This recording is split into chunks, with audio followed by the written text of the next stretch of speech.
Buenas tardes a todos. Es un placer para mí presentar esta última charla del ciclo de charlas sobre la historia de nuestro Chaco. En esta oportunidad, en esta tercera charla, vamos a hablar sobre las representaciones culturales.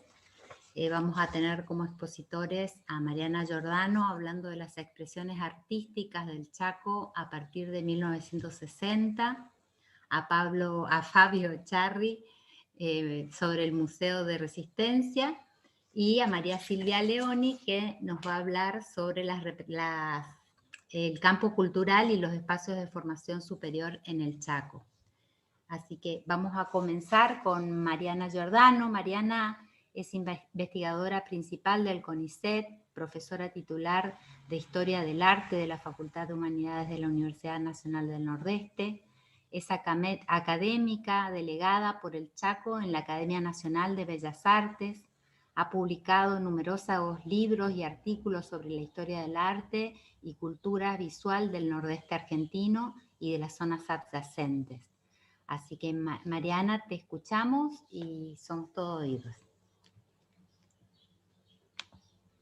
Bueno, buenas tardes, muchas gracias, Carolina, y tanto mis colegas como yo y todos los miembros de la Junta de Historia queremos agradecer a la Universidad Tecnológica Nacional por este espacio, por invitarnos a los miembros de la Junta a participar de este espacio. Es realmente un gusto para nosotros compartir nuestros trabajos dentro del ámbito de la UTN.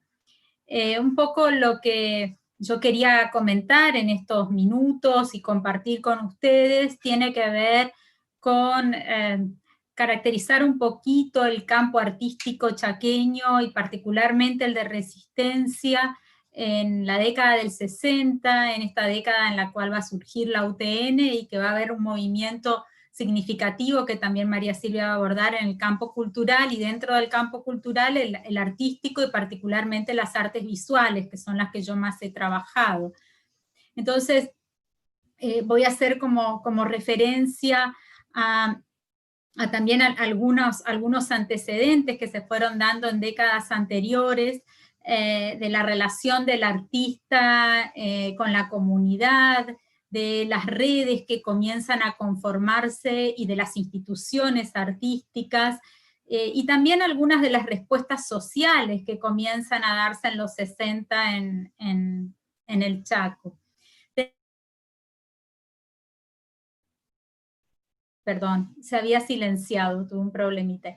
Tenemos que pensar que el campo artístico chaqueño había comenzado a conformarse a principios de siglo, pero como muy lentamente, a partir de algunas iniciativas privadas, y particularmente algunos eventos o actividades de enseñanza de la educación artística, pero que en realidad eran muy aisladas, y que en algún momento hubo alguna conexión, por ejemplo, con Corrientes en la década del 10, pero que no había no se le otorgaba mucha importancia ni a la actividad artística ni a la enseñanza del arte en la sociedad chaqueña.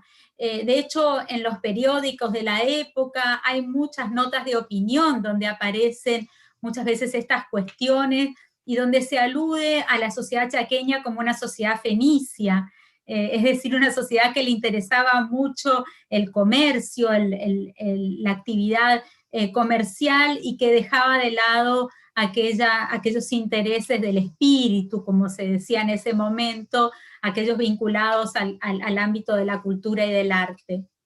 Podemos decir que en la década del 30 comienza a haber una movida en términos más actuales, y que tienen que ver nuevamente con algunos intereses privados, pero que se nuclean en grupos como la Peña Los Bagres o el Ateneo del Chaco, que podemos decir que el Ateneo es la primera institución que le va a dar mucha fuerza al arte, porque va a traer exposiciones de artistas de otros lugares que van a conocerse en Resistencia particularmente, pero también va a generar algunas de estas exposiciones de artes visuales en el interior de la provincia, y va a promover que los pioneros del arte chaqueño, que en realidad muchos de ellos pertenecían a otras provincias y que comienzan a encontrarse en estos ámbitos como la Peña de los Bagres y el Ateneo del Chaco en los 30, también se conozcan en el interior. ¿Y quiénes son estos pioneros? Probablemente son nombres ya bastante conocidos en nuestra sociedad, como por ejemplo Juan de Dios Mena, Alfredo Pértile, Carlos Esquenone, Crisanto Domínguez, Rafael Galíndez, Víctor Marchese, que fue un artista que estuvo un tiempo en el Chaco. Es decir, que entre los 30 y particularmente a partir de la década del 40, con el surgimiento del Fogón de los Arrieros, y con las figuras desde el Ateneo del Chaco, con la figura de Alberto Torres, y desde el Fogón de los Arrieros con las figuras de los hermanos Boglietti, se va a dar mucho impulso a la difusión de la obra de estos artistas que estuvieron ligados a todos estos espacios, a los espacios más institucionalizados, como el Ateneo del Chaco, como aquellos que en los 40 todavía tenían una actitud un poco menos orgánica, como fue en ese momento el Fogón de los Arrieros. Así es que, llegado a los 60, nosotros nos encontramos con que en realidad hay grupos con objetivos culturales concretos, hay emprendimientos, pero no hay todavía espacios estables de exposición artística, a excepción de aquellos que el Ateneo del Chaco promovía en Resistencia. Cuando decimos no hay espacios, obviamente no hay museos, no hay centros culturales, y muchas veces se exponían en vidrieras de los comercios, en distintos lugares que hoy podríamos decir lugares alternativos, pero que eran los pocos lugares en los que se podía en ese momento exponer. Entonces, llegado a los 60, podemos pensar que es en este momento en el que comienzan a darse ciertas concreciones en el campo artístico chaqueño. Y esto obviamente que tiene que ver también con un contexto de época, salvando las distancias y las situaciones. Los 60 fue una década de mucha efervescencia cultural que tuvo un alto impacto en la producción artística, y Buenos Aires sin duda se convierte también en un centro importante de producción artística, y aún en lugares periféricos como era el Chaco en ese momento hay un cierto impacto de todas estas nuevas producciones artísticas. Entonces hay este derrame que podríamos decir que se produce hacia lugares periféricos. En el caso del Chaco tuvo varias aristas.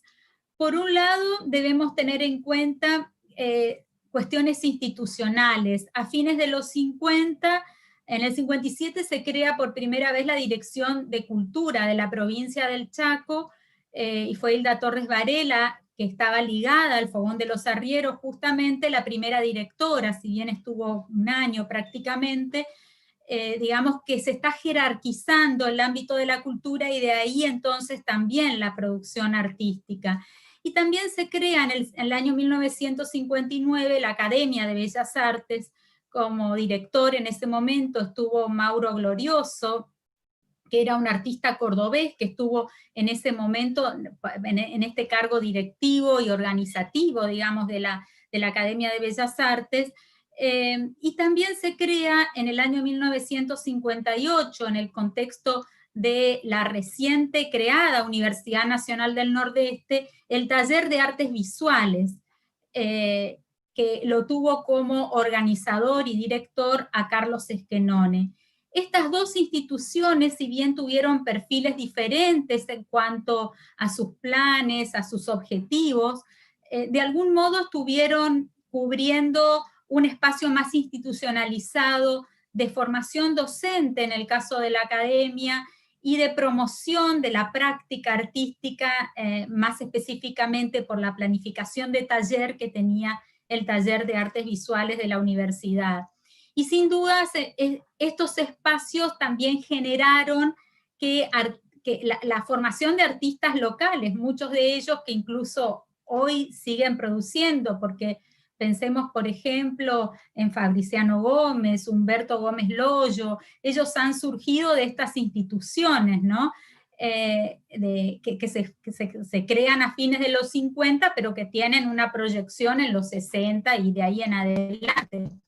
Por eso es importante entender este proceso de institucionalización artística para poder también comprender la trayectoria que va a seguir la producción, la práctica y las distintas actividades artísticas en Resistencia particularmente y su proyección posterior al interior.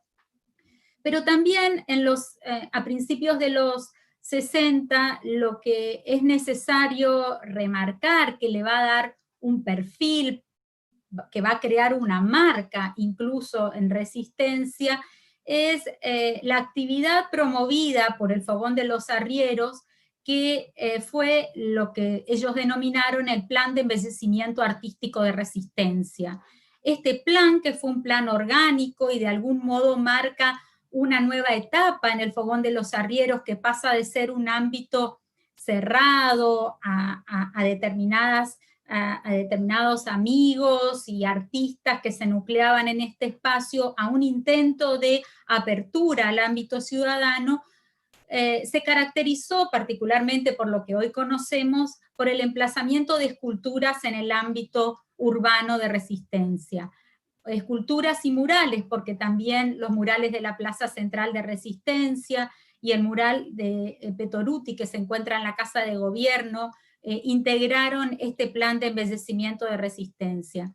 Si bien este plan tuvo sucesivas etapas, y en los 60 podemos marcar una primera etapa entre el 61 y el 63, y luego otra que se inicia en el 67, lo importante es que con este plan el Fogón se está abriendo al ámbito urbano, que está generando, como dije antes, o está construyendo una marca de ciudad, que no es fácil construir una marca de ciudad en un espacio periférico como era Resistencia en los 60 y el Chaco, sin dudas, y obviamente que podemos hablar muchísimo de la historización de este plan, que lleva a que hoy Resistencia sea identificada como la ciudad de las esculturas.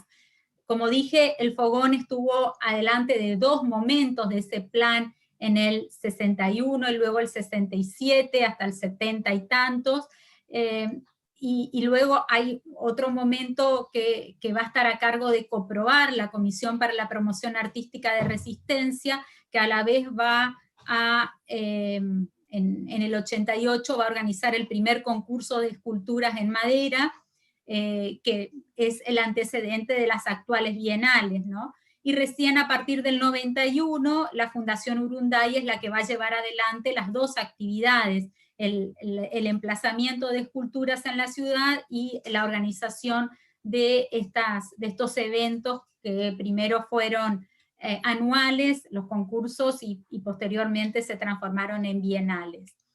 Pero volviendo a los 60, en este contexto de efervescencia, también tenemos que tener en cuenta que va a haber varios circuitos socioartísticos no convencionales.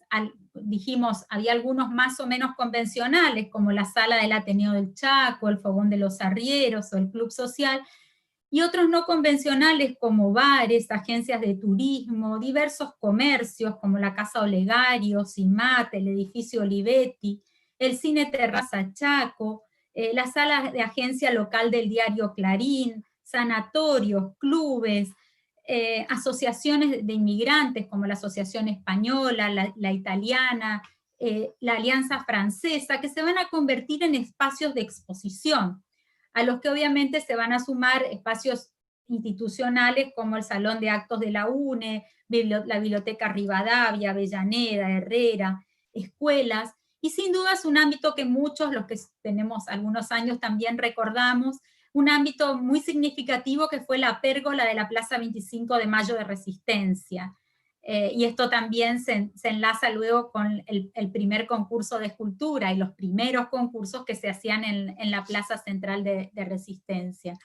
Así es que en este contexto de los 60, nos vamos a encontrar también con varios artistas que, sumado a los que ya comentamos, que venían de décadas anteriores, algunos habían fallecido, por ejemplo Mena, Brusó, que es otro artista ligado al Fogón de los Arrieros, que falleció muy joven en el 55, pero otros que en los 60 venían de ese ámbito pionero en la producción artística, se van a sumar otros artistas como por ejemplo el italiano Domingo Arena, que tras un paso por Buenos Aires comenzó su hacer escultórico en los 60 en esta provincia. En la Academia de Bellas Artes también hubo dos personajes importantes, dos maestros escultores que se radicaban en el Chaco, uno que ya mencionamos, que fue el primer organizador de la academia, el cordobés Mauro Glorioso, pero también el español Francisco Reyes, que fue docente, y por eso decía que de acá van a surgir alumnos importantes como Fabriciano y Humberto Gómez Loyo, que a su vez se van a transformar en maestros de otras generaciones, sin duda. En el ámbito pictórico, Pértile formará un importante grupo de alumnos también, que van a demostrar mucha fidelidad a este maestro que trabajó tan bien el paisaje chaqueño, y bueno, por mencionar algunos, Mario Vanegas, Orfelia García, María Soto, Juan Carlos Soto, Judith Melgarejo, que algunos de ellos van a continuar esta tendencia paisajística, con una temática muy vinculada a las raíces de la tierra y al hombre chaqueño. Y también en los 60 hubo un maestro significativo, con una historia de vida muy particular, que fue el alemán emigrado y huyendo del nazismo, radicado primero en Buenos Aires y después en el Chaco, Clemán Moró. En realidad su verdadero nombre era Karl Meffer, que introduce el grabado, en la práctica del grabado en la provincia, y que se va a convertir así en el maestro de del primer grabador local, que fue Ricardo Jara.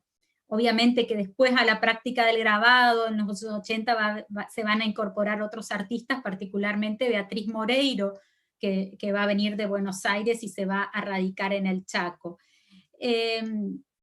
Pero bueno, también egresados de estas instituciones hay muchos más. Queremos mencionar, en este caso estábamos hablando más bien de la Academia de Bellas Artes, pero bueno, también podemos nombrar a Ricardo Nil, a Julio Salazar, bueno, muchos egresados de estos alumnos, de estos maestros que mencionamos.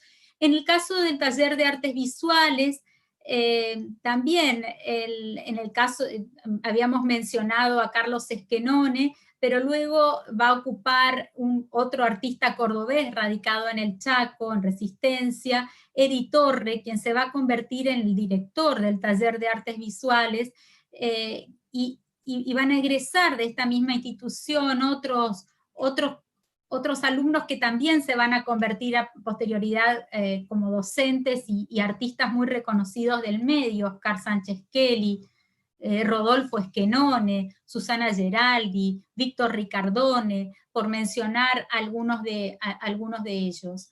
Es decir que bueno, a ellos debemos mencionar sumar otros artistas como por ejemplo Iván Sagardú, que en los 70 también va a ser muy activo en todos estos ámbitos de producción y de enseñanza del arte.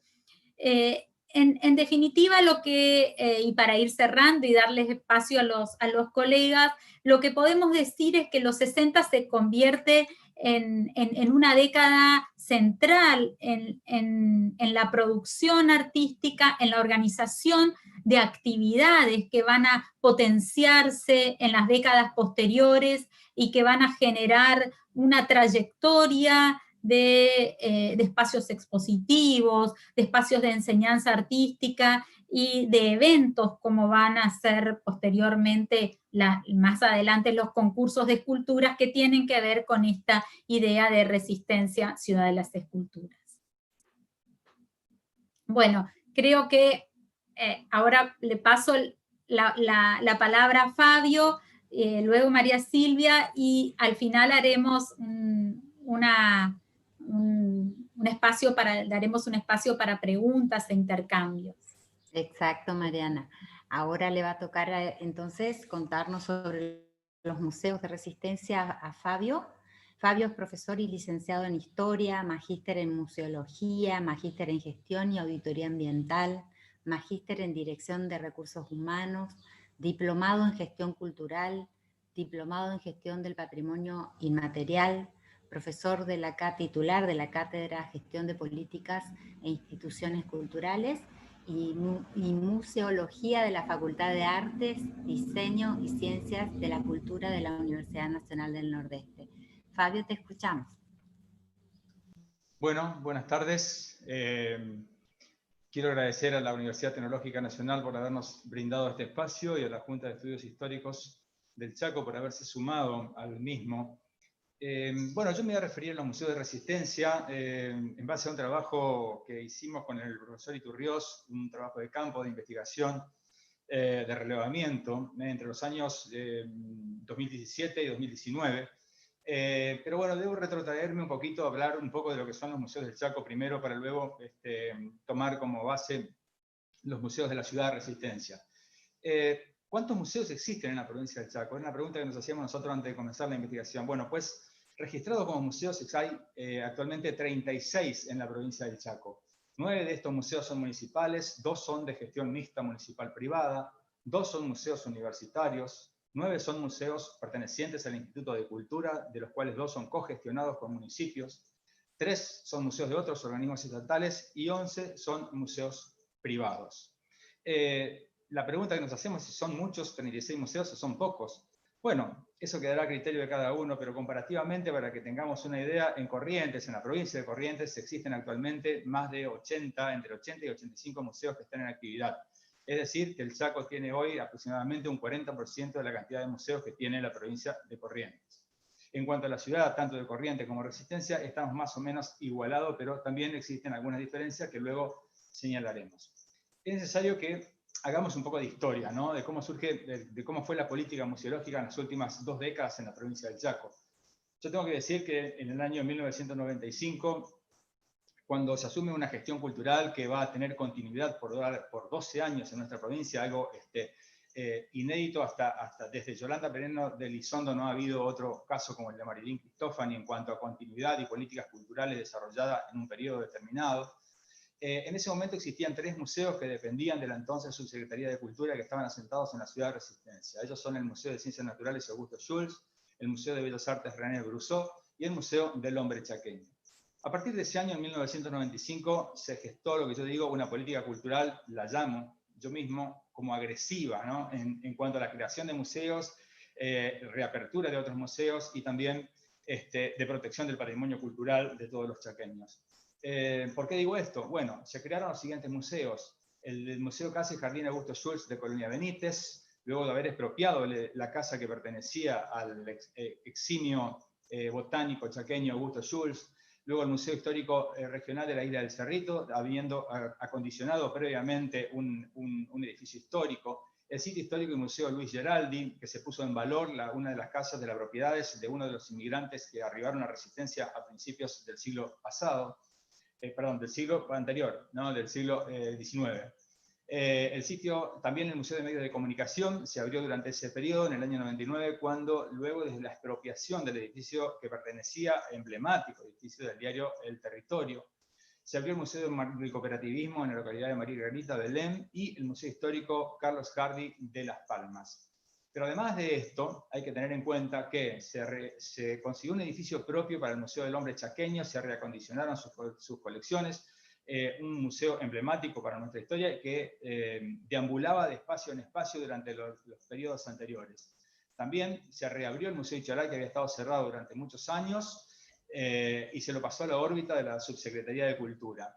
Y también se creó y se hizo un edificio nuevo para el Museo Polifacético de San Bernardo, que se lo llamó posteriormente Petra Nestorov, que había sido un museo escolar hasta ese momento. Además de esto, hay que mencionar que en ese periodo se proyectó el nuevo edificio para el Museo Provincial de Bellas Artes, que en la gestión posterior se convirtió en otro proyecto que fue la Casa de las Culturas, y que hoy acoge allí dentro, en un espacio muy pequeño, al Museo Provincial de Bellas Artes. Y por otra parte, se proyectó y se presentó en la Cámara de Diputados la Ley de Museos de la provincia del Chaco, que es una ley pionera a nivel nacional, copiada por otras provincias argentinas, y a la cual aún hoy, después de haber pasado varios años, creemos que tiene plena vigencia en cuanto a su posible aplicabilidad. Decimos posible porque no ha sido aplicada hasta el momento. ¿Qué pasó a partir del año 2008, digamos? Y estos son hechos que han ocurrido. Bueno, en principio se cerraron dos museos, el Museo del Cooperativismo de Margarita Belén y el Museo Histórico Carlos Hardy de Las Palmas, fueron cerrados a partir del periodo cultural que comenzó en el año 2008. Además, se hicieron algunos reacondicionamientos edilicios, a nuestro criterio, con algunas, algunas falencias que podemos mencionar. Por ejemplo, el Museo Icholay de Resistencia, si bien se agrandó su espacio, se cerró la puerta que comunicaba a la escuela normal. Y esto lo vemos como algo que no fue propicio. ¿Por qué? Porque hoy el público, un público cautivo, que eran los alumnos de la escuela normal, para poder ir al Museo Icholay tienen que sacar un permiso de salida de la escuela para dar la vuelta a la manzana, cuando antes tenían una comunicación interna y era mucho más fluida.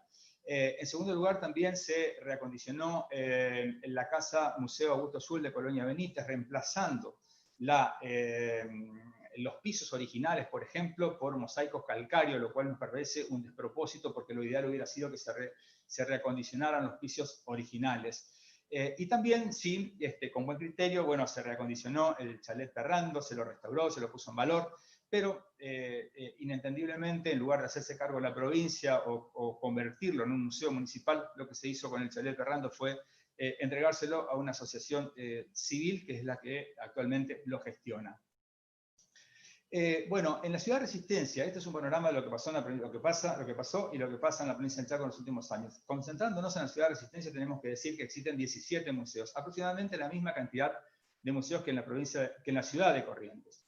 De los cuales, de estos 17 museos, 8 son museos públicos provinciales, 6 dependen del Instituto de Cultura y 2 de otros organismos, 2 son museos universitarios y 7 son museos privados. En Corrientes, no existen en la ciudad de Corrientes casi museos privados. Por lo tanto, acá nosotros tenemos la idea de que, bueno, son un 40% de los museos que existen en la ciudad de Resistencia pertenecen a la órbita, gestionados desde la órbita privada. De los museos públicos provinciales tenemos que nombrar los siguientes.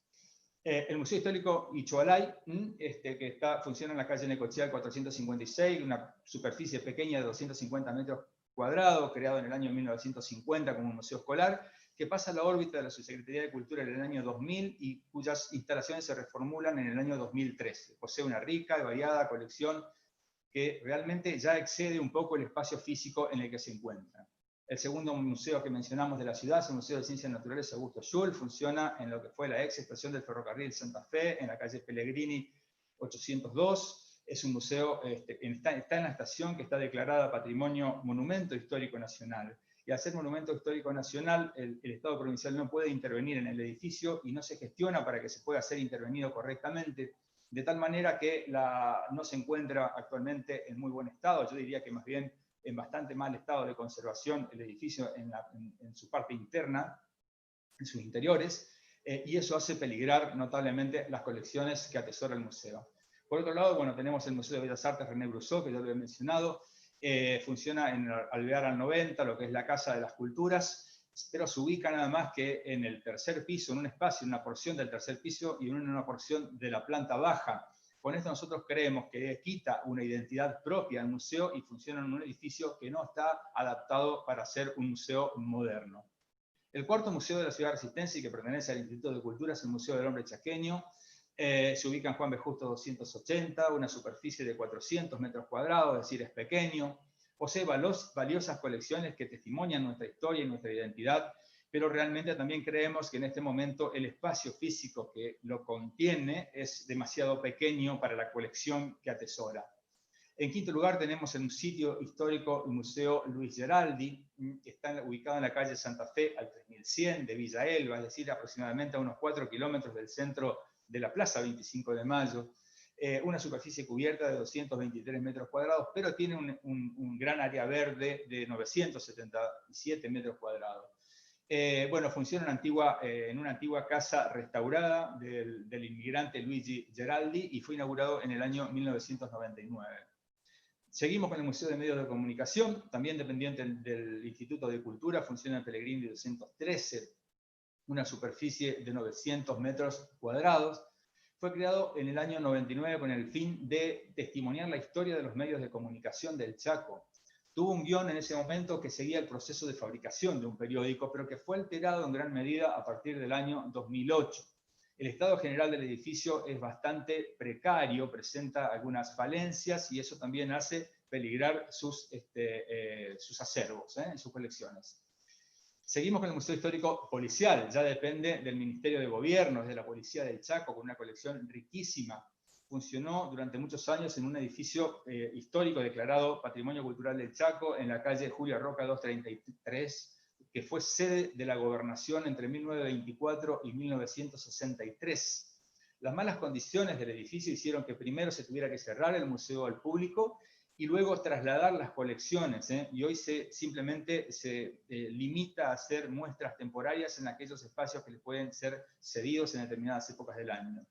Y por último, el museo de los museos estatales tenemos el Museo de la Educación, Francisco Lázaro Frati, que funciona en un pequeñito espacio de la Escuela Benjamín Zorrilla. En realidad este museo fue creado por ley y la verdad que las intenciones eran muy loables, porque iba a ser un museo de la educación de toda la provincia, pero se lo confinó simplemente a ser un pequeño museo escolar, que todavía aún no tiene un guión definido, aunque tiene una colección interesante que esperemos que en el futuro sea grande y que sea mucho más abierto y que represente a todo el proceso, a lo que es la historia de la educación en el Chaco.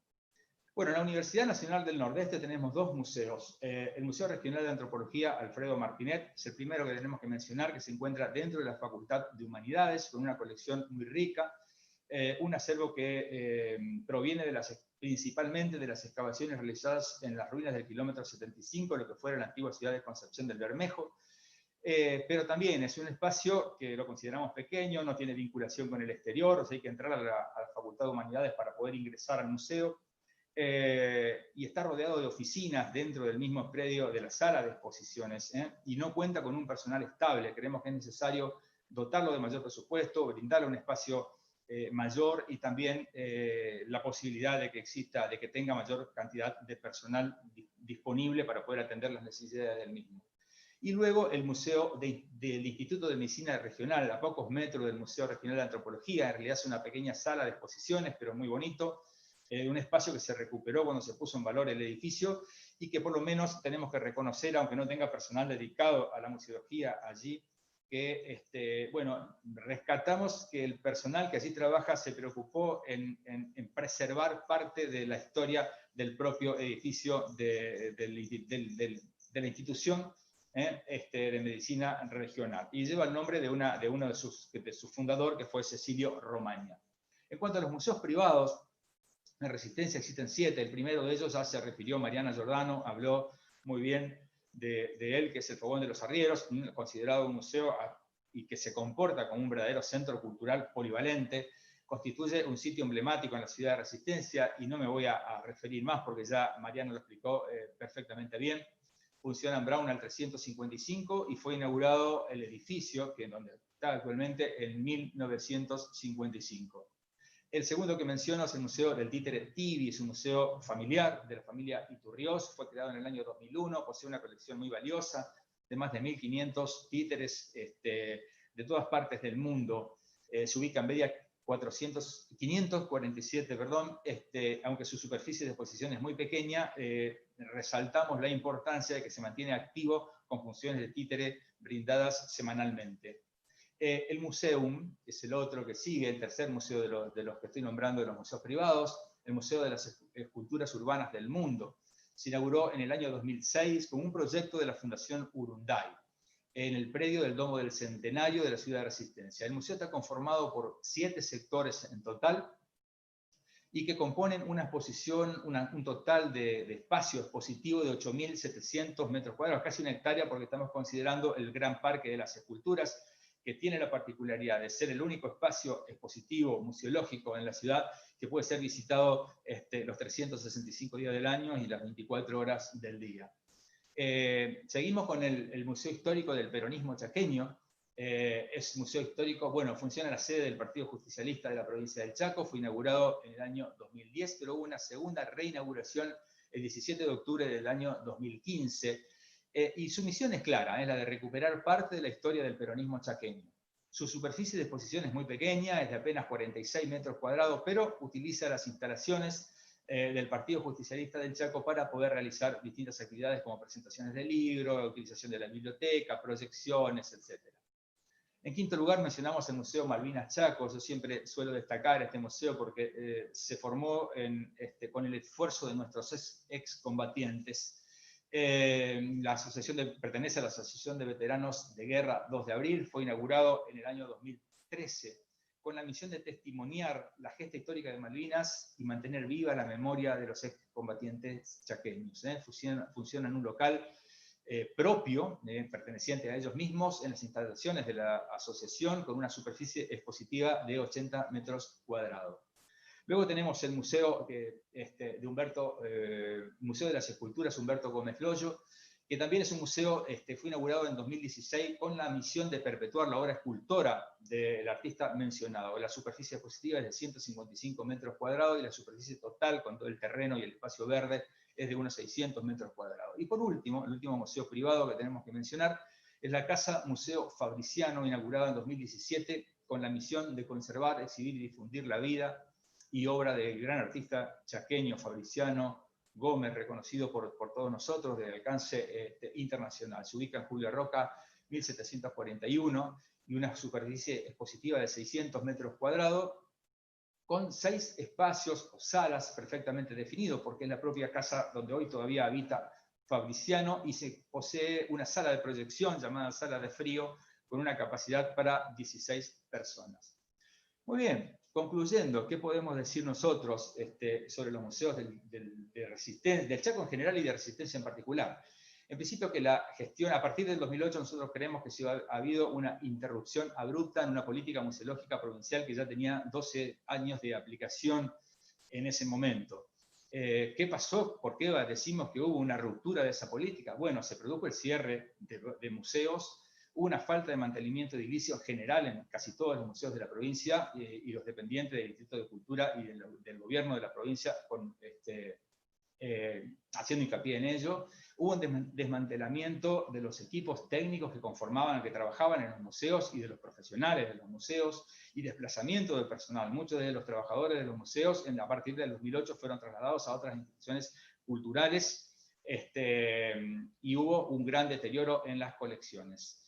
Esto es a rasgos generales. También tenemos que decir que en la última década, sin embargo, los museos privados se revitalizaron y brindaron un enorme aporte a la museología y a la cultura del Chaco. Creemos que los museos privados vinieron a cumplir un rol que el Estado delegó, y que el privado, bueno, supo asumirlo, y en ese aspecto queremos resaltar, y bueno, nos pone contentos ese detalle.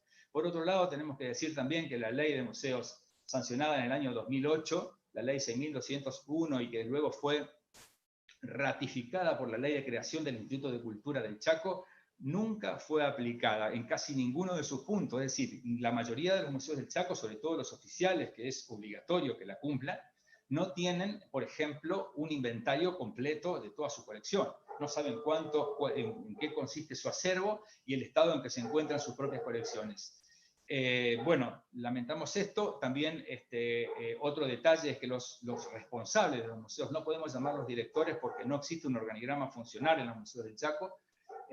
Bueno, los responsables son reemplazados cada año y medio, cada 2 años, siguiendo distintos vaivenes políticos, y no se llama a concurso para cubrir los cargos tal y cual reclama la Ley de Cultura. Por otra parte, también hay una falta de capacitación del personal en los museos, y esto decimos, bueno, porque en el Chaco existen pocos museólogos, habrá 3 o 4 que están trabajando en el Instituto de Cultura y no están en cargos directivos, tampoco no son profesionales de la gestión cultural, tal y como lo especifica la ley, o lo obliga la ley de museos de la provincia del Chaco. Bueno, hay falta de inversión en infraestructura, en equipamiento y en conservación de patrimonio. Pero fundamentalmente, y para cerrar este tema, yo lo que quiero decir es que lo que está faltando en el Chaco en los últimos años es la implementación de una política cultural museológica, una verdadera política de Estado, es decir, no que cambie según los gobiernos de turno, no una política gubernamental, sino una política estatal, de tal manera de darle continuidad. Hoy estamos, yo siempre digo esto, Corrientes hace más de una década nos miraba al Chaco desde abajo hacia arriba, y nosotros hoy tenemos que estar mirando a Corrientes desde nosotros abajo y Corrientes arriba. Ojalá podamos seguir el ejemplo de Corrientes e implementar en el Chaco a partir de ahora, porque nunca es tarde. Por supuesto hay que desentar un camino, pero implementar una verdadera política museológica provincial. Así que bueno, yo nada más, y después quedamos abiertos a las posibles preguntas. Muchas gracias. Muchísimas gracias, Fabio. Muy cierto todo lo que decís, la importancia de darle lugar a la cultura, a todo el acervo cultural que tiene nuestra provincia, y que, bueno, ojalá a futuro se revalorice y se ponga en correctamente designados los cargos y demás, y se vuelvan a crear algunos museos que no están. Ahora vamos a escucharla a María Silvia Leoni, que nos va a hablar sobre el campo cultural y espacios de formación superior en el Chaco. Ella es profesora titular de Introducción a la Historia y de Historia de la Historiografía, ambas por concurso del profesorado y la licenciatura en Historia de la Facultad de Humanidades. Es categoría 1 del programa de incentivos, dirige grupos de investigación en el campo de la historia regional, autora de libros, capítulos de libros y de trabajos publicados en revistas especializadas y en actas de reuniones científicas. Ha colaborado en la colección de Historia Argentina y pertenece a comités académicos y editoriales de revistas especializadas nacionales y extranjeras. Te escuchamos, María Silvia. Bueno, muchas gracias. Bueno, yo reitero el agradecimiento que hiciera en su comienzo Mariana para participar de este ciclo. Es un gusto estar aquí y acompañar en este año de festejos a la Universidad Tecnológica y a la Regional Resistencia. Yo me voy a referir, como se decían, a esa evolución del campo cultural para ver en qué situación se encuentra al momento de creación de la Facultad Regional Resistencia. Y en ese sentido tengo que decir que entre las últimas décadas del siglo XIX y las primeras del siglo XX se produjeron los procesos de construcción del territorio denominado Gran Chaco argentino, y esa denominación de Gran Chaco a ese espacio, ¿no es cierto?, tan extenso, presentó orígenes particulares o características particulares en sus orígenes que permitieron definirlo como una región, ¿no? Los aspectos físicos, biológicos, ¿no es cierto?, la población indígena que había impedido el asentamiento de los conquistadores primero, y después, ¿no es cierto?, del avance de otra población sobre esos espacios. Entonces, estas características le dieron esa imagen, ¿no es cierto?, al Chaco de un territorio misterioso, inhabitable. La idea de considerarlo como y esto entre comillas, un desierto verde, o sea, un espacio vacío, o sea, porque no se consideraban a sus habitantes como tales, ¿no es cierto?, sino como parte de esa geografía. Entonces, al ser un espacio, un desierto, era un territorio a ser ocupado. Y esto vemos que se mantendrá, ¿no es cierto?, en el tiempo, y esta ocupación por parte del Estado Nacional comienza a fines, en las últimas décadas del siglo XIX, ¿no? Y allí tiene una particularidad este espacio, es que va a ser incorporado al Estado Nacional como territorio nacional, ¿no es cierto? Recién la provincialización se producirá en 1951 bajo el peronismo. Entonces, es toda una etapa, todo un largo periodo de existencia como territorio nacional, entonces con características de organización político-institucional particulares y diferentes a las provincias, ¿no? Entonces, cuando se crea la Universidad Nacional del Nordeste y la Facultad, ¿no es cierto?, de Resistencia de la Universidad Tecnológica, este era un espacio muy recientemente provincializado, o sea, tenía poca vida como provincia, ¿no? Ahora, nosotros vemos que decíamos que ese Chaco, a fines del siglo XIX, era visto, analizado por las expediciones científicas, las avanzadas que había sobre él, que lo fueron definiendo, y muy posteriormente va a comenzar, a partir de esta ocupación del espacio, del desarrollo de resistencia, vemos que esta se comienza a convertirse en el centro principal del Chaco, en la capital, ¿no es cierto?, del territorio, y progresivamente va extendiendo su área de influencia.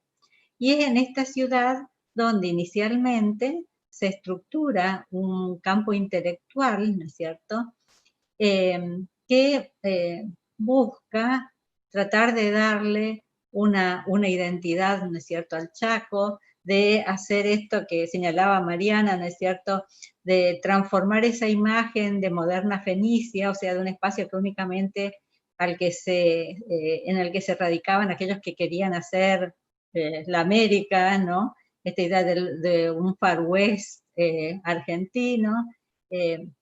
Entonces, cambiar esa imagen y tratar, ¿no es cierto?, de construir un espacio cultural y dotar, ¿no es cierto?, de otros intereses a los habitantes, ¿no?, del territorio. Y en este sentido van a tener un papel central en esa constitución, en primer lugar, las instituciones educativas. Pensemos en la escuela normal, que surge como escuela regional en 1910. Ese va a ser un espacio también. En esta escuela, los docentes van a ser maestros normales, fundamentalmente provenientes de Corrientes, y este va a ser un espacio también de desarrollo de actividades culturales, de difusión de esas actividades. Se va a publicar un periódico, ¿no es cierto?, escolar, la revista Albores, que difunde muchas de estas acciones. Surgen instituciones, ¿no es cierto?, culturales a partir de esta tarea de los docentes de la escuela normal. Así que por mucho tiempo este va a ser un centro también, y allí vemos muchos de los que se consideran, si podemos llamar intelectuales o notables de este primer momento, ¿no es cierto?, son docentes en estas instituciones. Y posteriormente también en el 30, ¿no es cierto?, a mediados de la década del 30, de 1930, con la creación del Colegio Nacional en Resistencia, también se radican, ¿no es cierto?, otros profesores que vienen también a nutrir este campo incipiente, este espacio incipiente de intelectuales que está conformado también por periodistas. El periodismo también va a tener en el Chaco en ese momento un papel muy importante en esa conformación e incentivando constantemente al desarrollo de actividades culturales, fomentando que se formen instituciones, ¿no es cierto?, que aglutinen a la población con estos otros intereses, no solo los económicos. Hay una insistencia en esa temática, ¿no? Se va a crear también la Universidad Popular, que, bueno, la actual, pero que tenía otro perfil, ¿no es cierto?, en ese momento, y que también va a ser otro centro de desarrollo, de expansión, ¿no es cierto?, de actividades culturales. Entonces, aquí las instituciones educativas, o sea, de nivel medio, fundamentalmente, son las que van a tener un papel relevante y a través de todos estos años, ¿no? Pensemos también que de la escuela normal, bueno, habló Fabio, surge el Museo Ixchualay, allí también es donde está, ¿no es cierto?, Yolanda Elizondo, que mencionó Mariana, que con el coro polifónico, o sea, es un lugar de surgimiento de una cantidad muy importante de instituciones. Bueno, y pensemos que también allí es donde primero se radica la regional resistencia, ¿no es cierto?, de la tecnológica, o sea, que ahí van surgiendo muchas instituciones. Y por otro lado, las instituciones culturales a las que hizo referencia Mariana, ¿no es cierto?, que aparecen, sobre todo, vemos una forma más tímida, algunas en los 20, pero fundamentalmente en el 30, con dos que ella ha mencionado, que son la Peña de los Bagres, que una reunión informal, ¿no?, de justamente toda esta diversidad de personas con preocupaciones culturales, ¿no?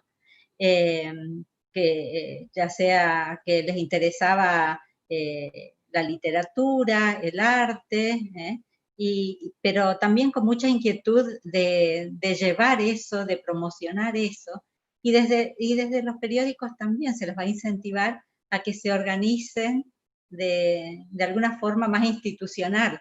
Pensemos que en el territorio nacional no había instituciones públicas de cultura, no había, o sea, desde los gobiernos territoriales no había ninguna actividad, ninguna institución en ese sentido. Entonces, esto va a partir de los actores privados, digamos, de individuos que se reúnen con estas preocupaciones. Y es así también que ahí de la Peña de los Bagres surge, y que mencionara Mariana, el Ateneo del Chaco, con esta finalidad de ser una institución, de tener una organización, sus estatutos, y justamente dedicarse a promover todo tipo de actividades culturales, todo el espectro del campo cultural, tanto trayendo figuras reconocidas, nacionales o internacionales, pero al mismo tiempo promoviendo, ¿no es cierto?, a escritores, a artistas locales. O sea, esas dos cuestiones están presentes en la política cultural que lleva adelante el Ateneo. Entonces, más destacable es que es una institución que perdura y que es una institución que no es del Estado, ¿no? Entonces, ¿cómo lleva adelante? Y de ella también saldrán otras instituciones que irán naciendo a partir del Ateneo, teatro, etcétera, justamente por la acción constante de sus integrantes, ¿no? Y el Ateneo está funcionando en ese momento, ¿no es cierto?, cuando en los 60, en el 60, cuando se crea, ¿no es cierto?, la facultad, está funcionando, tiene vigencia, quizás ahí irá perdiendo hasta desaparecer el peso, porque a partir también de la provincialización, lentamente, bueno, señaló Mariana, ¿cierto?, la provincialización del 51. Veremos mucho después, tendrá que pasar, ¿no es cierto?, hasta el 57 para que se cree una dependencia que que se preocupe o se ocupe de las cuestiones culturales, ¿no? Pero bueno, a medida que también desde el Estado provincial comienzan a desarrollarse esas actividades, en cierta medida, digamos, pierden esa centralidad quizás las instituciones como el Ateneo. La otra que mencionó también Mariana, que es el Fogón de los Arrieros, también, ¿no es cierto?, que vemos surgir con otro espíritu, pero también con esa voluntad de difusión de la cultura, ¿no? Que fue muy importante en su momento y lo siguió siendo. O sea, en el Fogón sí vemos una continuidad, ¿no es cierto?, en lo que es su acción. Y está en plena vigencia cuando hablamos en los 60, ¿no? Mientras que en el Ateneo sí vemos, como decíamos, ya esa decadencia hasta desaparecer. Entonces, estas son, en la década del 40 también se crea, ¿no es cierto?, la Peña Nativa, Martín Fierro, ¿no?, para desarrollar todas actividades un poco como contrapeso de estas otras instituciones que quizás eran vistas como más interesadas por, va a ser un poco la polémica que se va a generar a partir del peronismo, acusándolas de tener intereses más hacia corrientes filosóficas, de pensamiento, artísticas extranjeras, y la Peña Nativa sería, ¿no es cierto? Sin embargo, está circulando la misma gente, ¿no es cierto?, entre todas ellas, al fin y al cabo están los mismos en unas y en otras, porque siempre es un grupo reducido que lo vemos en repetirse los nombres en todas las instituciones. Pero bueno, la Peña tiene esta característica de tratar de rescatar las raíces, ¿no es cierto?, lo folclórico, y tiene que ver con el 40 también, que hay una búsqueda de las raíces hispánicas, católicas, a nivel nacional, y que también se va a dar, ¿no es cierto?, en el territorio. Entonces, es que surgen así instituciones vinculadas, ¿no es cierto?, con la Iglesia también, que lo que buscan es, digamos, reforzar esta línea cultural, de continuidad, ¿no es cierto?, del presente chaqueño con ese pasado hispánico y católico, ¿no? Ese es digamos, el contexto en el cual van a surgir los primeros estudios universitarios, ¿no es cierto?, en la región. Ya a fines del gobierno peronista, o sea, en el 54, sobre todo, nosotros vemos aparecer una serie de juntas, de movimientos promotoras de los estudios superiores. Hay ya algunas instituciones que están funcionando, como la Escuela de Contadores, que se crea en el 51, ¿no es cierto? Pero hay un movimiento por la creación de una universidad que sea propia, que responda a las necesidades de la región. Y esta es una cuestión que se va a reclamar no solamente en el Chaco, sino también en Corrientes, en Misiones. Se van a formar todas estas juntas promotoras para la creación de lo que será la Universidad Nacional del Nordeste, ¿no? Que surge en el 57 como con una intención, ¿no es cierto?, de ser una universidad novedosa en el sentido de con un perfil diferente, ¿no es cierto?, bajo la influencia de Riccieri Frondizi, y fundamentalmente una universidad regional, ¿no?, que atienda las necesidades de la región. Por supuesto, estaría la disputa entre Resistencia y Corrientes por ser centro de esta universidad, lo mismo que en ese momento es la disputa por cuál es el centro de la región, ¿no? ¿Cuál de las dos ciudades es, digamos, la metrópoli, la capital de la región, ¿no? Esta es una disputa que se viene dando. Queda establecida, ¿no es cierto?, entre las dos ciudades, la universidad, pero bueno, viene para cumplir esa función, ¿no es cierto?, de atender a las necesidades de la región, ¿no? Y en este sentido, también esto hace que vengan docentes, se crea aquí la Facultad de Humanidades, vendrán entonces docentes, ¿no es cierto?, de Buenos Aires, de Entre Ríos. Entonces, ese núcleo, ¿no es cierto?, inicial se irá también,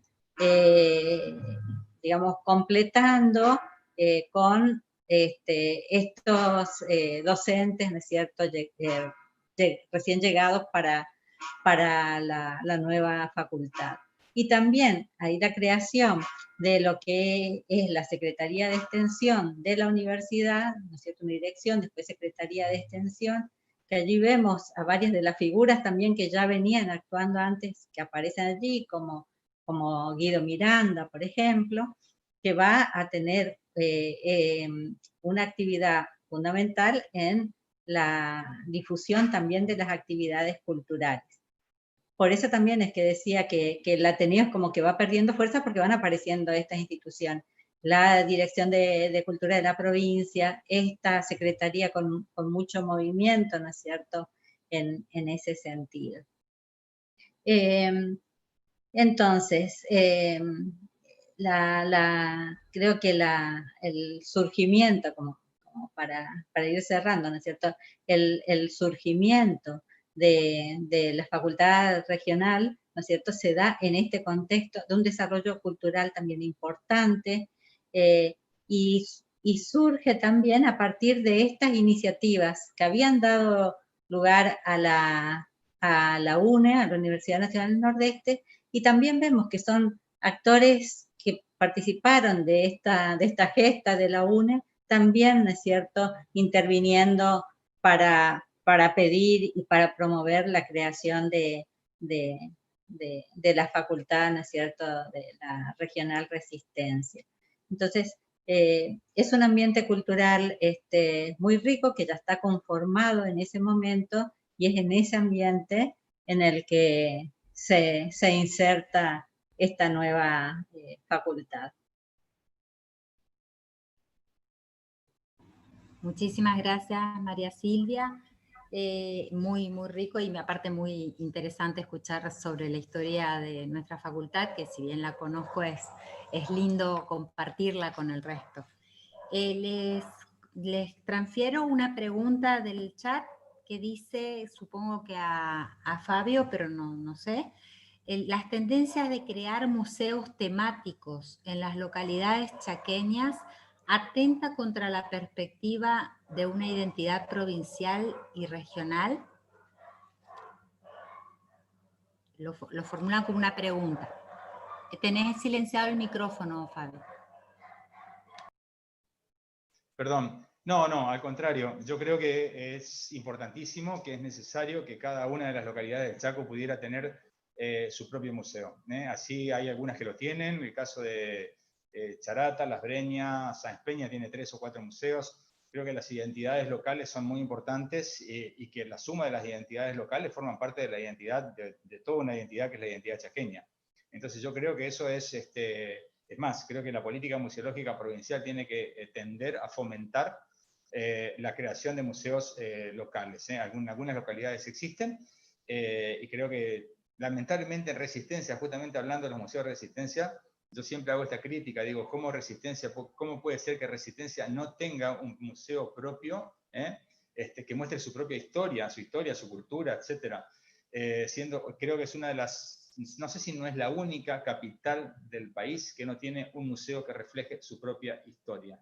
Así que yo creo que una cosa es la identidad local, que me parece que hay que fortalecerla. Nosotros tenemos un Chaco muy distinto, digamos, como un mosaico, un crisol de razas, de distintas culturas, etc. Y que cada localidad tiene que fortalecer su identidad creando museos. Muchísimas gracias, Fabio. Hasta el momento no hay ninguna otra pregunta en el chat. Sí hay muchísimas felicitaciones para todos y agradecimientos. Yo quiero agradecerles, por supuesto, a ustedes tres, a los demás disertantes que participaron de las las conferencias anteriores, de las charlas anteriores, y fundamentalmente a la Junta de Estudios Históricos del Chaco, que nos dio tanta colaboración para armar este ciclo de charlas acerca de nuestra historia. Muchísimas gracias por participar con nosotros del festejo de nuestro 60 aniversario, y esperamos seguir contando con ustedes en el futuro. Gracias. Muchas gracias, Carolina. Gracias, un gusto participar.